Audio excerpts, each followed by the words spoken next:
I want to start here, hearing not only from folks on the junkyard, but friends and family, in the reaction to that, being like, I don't think that's that big of a loss in Trevor Etienne.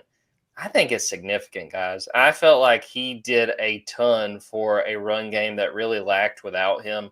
I talked about this during the season. I thought he was the king of turning like a 2 yard run into like a 6 yard run. And I know that doesn't pop off the TV screen. And I know the stats weren't all that incredible, but I was impressed with what Trevor made of the situation in a down year for the run game. Ben, I think I saw you nodding your head. I mean, I just think you can't really. I think Trevor's a little underappreciated, and I think that it's a significant loss for Georgia. One of the more surprising losses Georgia had when it came to the NFL draft. Well, I think it was surprising. I mean, I'll flat out say, like, I was talking to people in the building that were fully expecting Georgia to get Trevor Etienne back. Like, I know that some people were surprised by it because there was some reporting that was out there that he was coming back, and then about a week later he announces himself that he's not. I don't know what happened in that week, but when that reporting was initially coming out, like, the belief inside Buttsmere was that Trevor Etienne was going to be coming back. He wanted to announce it on his own time. He was going to have his own formal public announcement, whatever that was going to be. But the feeling was he was coming back. Again, I don't know what changed. I know that I've heard a lot of folks insinuate that Penn State had two really good running backs that both decided to come back for their senior years, and it changed what the draft class at running back was going to look like. I have no clue whatsoever whether that was the deciding factor in Trevor Etienne's decision, but it was surprising. Like, I think that Georgia was fully expecting him to come back. It compounds because Georgia loses a running back at the end of the 2025 signing cycle, and so Georgia's planning to take two running backs. They end up only taking one running back. They really didn't pursue anyone at running back in the transfer portal just because of the timing of when the Trevor Etienne situation was unfolding and that they were anticipating him coming back, that it just didn't make sense to go after a running back in the transfer portal at that point in time. I definitely think it impacts the running back room going into next season. I mean, right now you're looking at Nate Frazier, who had an exceptional freshman year, and I don't think that anybody is upset about the fact that Nate Frazier is going to be a feature back for Georgia next year. Like, I think that's going to excite a lot of people, but behind him, there's good players in the room. We just haven't seen a whole lot of them. I mean, the Robinsons have been injured, really, both of them from start to finish, and we just haven't gotten a full sample of what they can even look like if they get a healthy season. You look at the other freshmen from last year, Chauncey Bowens, Dwight Phillips, they had roles and they did some positive things that I think gives this coaching staff some optimism about what they're going to be able to do. But again, we just haven't seen enough of them to really know. It's one of those weird things where it's like, I feel really good about the running back room, and I don't think that it's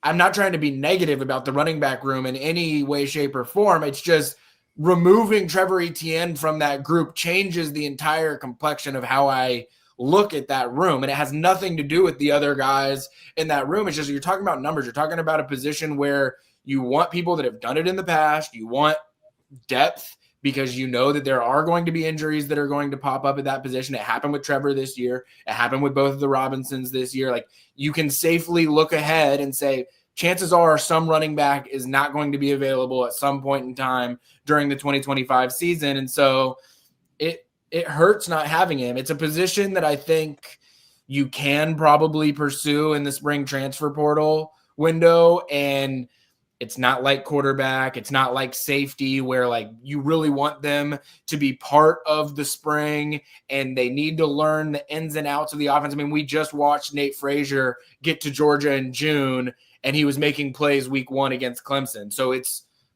possible to do it running back more than some other positions. Another position group that Georgia's probably going to look at is edge rusher, like being a pass rusher. That's a natural, that is a genetic ability to be able to rush the passer. I don't think you have to know Georgia's scheme in and out to be able to get after the quarterback. So that's another position group that I think Georgia will probably pursue in the spring portal window.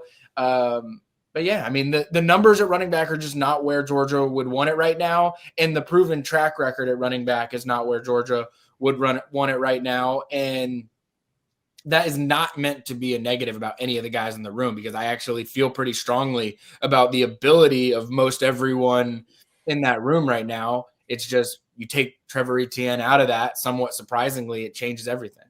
Yeah, I mean that's a lot of inexperience and all the guys that have to step up. And I'm right there with you, Ben. I mean, I think they will pursue a running back when it gets to that spring window. Now we got to see who goes in, but I thought you made a great point with the Nate Frazier piece of it. Of you can afford for a guy to have not been with your team during spring practice. He could come in at that position and still contribute. And the question with Trevor Etienne, you mentioned the Penn State running backs. There's a big piece of me that looks at that offensive line. They lost 4 of the 5 starters off of an offensive line that was underwhelming. Could Trevor really look at 2025 and say, okay, they're breaking in all these new starters and it's going to be better? I mean, I don't know that he could have, I think unless he just thought there was a ton of potential with the guys that weren't able to start last year, I don't think you could make that case that, okay, I can come back. The offensive line will play better. The run game will be better, and that'll up my draft stock for 2026. Kipp, what do you think of the Trevor Etienne news and the departure and the hole he leaves on the Georgia roster? Well, you made a great point at the end that kind of changed my entire perspective on this, because I was about to say Trevor basically he had his worst season to date, honestly, as a running back. And, I think that can sound blasphemous because, he had 800 yards, he had 9 touchdowns, 800 yards from scrimmage, but his yards per touch, huge dip. I know that Georgia's schedule played a huge role in that, but he also went from Florida to Georgia. So we talked about in the offseason how, he should actually see, an increase in his yards per touch because he's playing behind, a more talented team now in Georgia. And that just did not happen. Only 5 yards per carry this season. And basically the exact same touches he's had all 3 years in college. He's had the same season 3 times. So as far as his actual draft stock, I mean, we've heard that, he got, I guess, good news in that regard. And so I'm fascinated to see where he's drafted because I don't know what his draft grade would be. It's kind of similar to, Ty Ingram Dawkins, where I mean, you're not coming off a season where you thought you set the world on fire. There is some NFL film there, but you didn't put it all together. So you're kind of leaving a little bit on the table, but yeah, not knowing if you're going to be running behind a better offensive line and you actually, take a dip even further or injury concerns, that running back's a position where you just, you don't want to chance something like that. So, I mean, I get it from that perspective of not knowing if you're actually going to improve your stock, but looking at Georgia's running back room, I mean, they do have numbers. They have, 6 guys on scholarship, but we have no idea who's going to be healthy from that group. And that's the one thing where this becomes a much bigger question mark is, even if they are healthy, who do you know is going to be able to make plays after Nate Frazier? And I think the honest answer right now will probably be Cash Jones. You know what his role will be. You know that he is that third down. He is the guy who can go out there and catch a pass for you. But a defined role, you don't know that. Even when, Branson Robinson came back this past season, it was a great story. Didn't have that explosiveness yet, so you didn't see it. Kind of the same with Roderick Robinson. Those guys were expected to be the ones that wore down defenses. We never got to see that. We still don't know if they're capable of that. So for me, this is a huge offseason now for Chauncey Bowens. I think that's the guy that Georgia needs to be able to, have 150 plus carries this next season. I think you kind of know how big of an offseason it is for Nate Frazier. He is now that feature back. We're going to hear about ball security all offseason with him as a focal point. But I think Chauncey Bowens is the guy where if you don't know what you're going to have in Roderick Robinson and Branson Robinson, you know that you got to get this guy ready to at least be that number 2 back next season because Cash Jones's role, what's the ceiling there? Are you able to expand it beyond the known role it has right now? And I don't think you can. So I think there are question marks about this position now.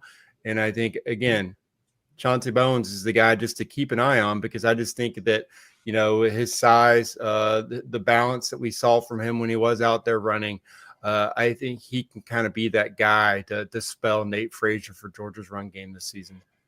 Did want to mention this. Cash Jones, the only player who scored in the Sugar Bowl. So let's not count out Cash Jones. I really did just list out all the running backs and didn't say Cash Jones's name. If that's not the ultimate Cash Jones story right there, I don't know what is.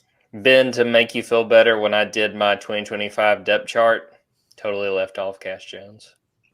And I'll say, Cash Jones, he's a weapon in the passing game. Like he, as a receiving back, he's as good as Georgia had last year and this year, or this upcoming year. So I just think sometimes Georgia gets a little bit personnel predictable when Cash Jones is in the game. Like very rarely is Georgia running the football when Cash Jones is in.